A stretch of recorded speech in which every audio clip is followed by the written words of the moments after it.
Deonar dumping ग्राउंडची काही जागा धारावी पुनर्विकास प्रकल्पासाठी देण्यात येणार आहे आणि त्यासाठी कचऱ्याचे डोंगर हटवून जमीन रिकामी केली जाणार आहे। यासाठी राज्य शासनाच्या आदेशावरून महापालिकेने निविदा मागवलेल्या आहेत आणि एकूण 185 लाख मेट्रिक टन कचऱ्याचे तब्बल 40 मीटर उंचीचे डोंगर असून ते हटवण्यासाठी 2368 कोटी रुपये खर्च अंदाजित आहे। या कामासाठी किमान 3 वर्ष लागणार आहेत।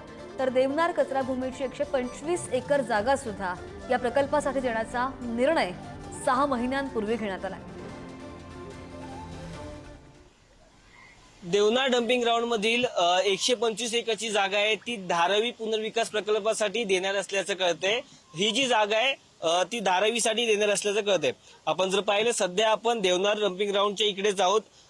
राज्य शासनाच्या आदेशावरून महापालिकेने निविदा ज्या मागवल्या आहेत एकूण 185 लाख मेट्रिक टन कचऱ्याचे तब्बल 40 मीटर उंचीचे डोंगर असून ते हटवण्यासाठी 2368 कोटी रुपये खर्च जो अंदाजित आहे। या कामासाठी किमान जे 3 वर्षे लागणार आहेत।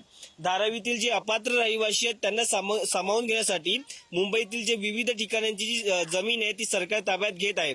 घनकचरा व्यवस्थापन विभागाने या कामासाठी आता 3 जून पर्यंत ज्या निविदा आहेत ते मागवलेल्या आहेत। मुलुंड कचराभूमीप्रमाणेच कचऱ्याची विल्हेवाट लावण्यासाठी बायोमायनिंग प्रकल्पासाठी या ज्या निविदा आहेत त्या आहेत। देण्यात येण्याची जी मागणी आहे ती धारावी पुनर्विकास प्राधिकरणाने केलेली आहे। आपण जर पाहिलं तर अनेक वर्षांपासून इकडे जे देवनार आहे ते कचरा आणला जातो, इथे विल्हेवाट लावली जाते। आता यामधील काही जी जागा आहे ती कुठेतरी आता शास्त्रोक्त पद्धतीने साफ करून येथे जे धारावीचे जे लोक आहेत त्यांना इथे आणणार असल्याचं कळतंय।